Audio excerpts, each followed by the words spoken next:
From the world's most super amazing cat calendar They only printed 75 copies of their first calendar. to a sandwich maker called the Grilled Cheeses. I thought, wouldn't it be great if we made a sandwich maker that put the face of Jesus on the bread? Crowdfunding is used for just about everything.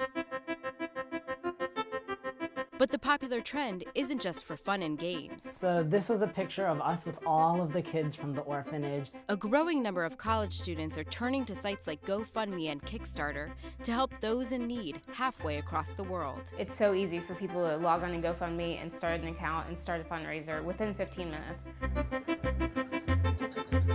Last year, instead of planning a traditional spring break, Yale students Samantha Naniakara and Ken Ganasakara decided to put their time to good use by organizing a group trip to Sri Lanka. Their goal?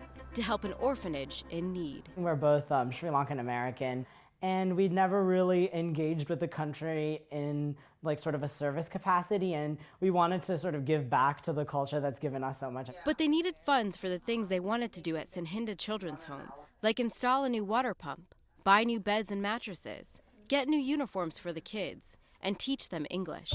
So they decided to set up a GoFundMe campaign, setting their goal at $3,000, which they reached in less than a month. Recently, more than $50 million was raised for more than 7,500 charities in a matter of just a day online. This is not going away, it's only growing. So if you're going to use crowdfunding to raise money, what's the secret to success? First, The people who do the best at crowdfunding are the people who have a really compelling story to tell.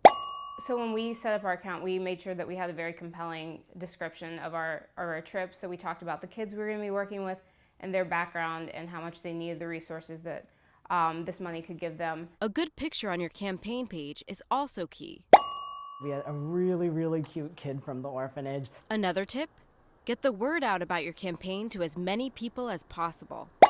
I think the easiest thing was the fact that we just had a link. Like we had a link that we could send out to everyone. Ken and I had a very supportive family and friend network that we sent it out to, and they were all so helpful and all gave at least $10 or $15, and every little bit helped. And always send a follow-up note to those who contributed, not just to thank them, but to also explain how their money was used. And when you go into that arena, if you're not authentic, if you're not real, if you don't deliver on your promises, it's a pretty bad mark on your name and your character. For Samantha, Ken, and the 13 other students on their trip, the donors gave them more than they could have imagined. And so that was a lot of fun, getting to play with the kids, getting to hear their stories, getting to talk to them. An experience to last a lifetime.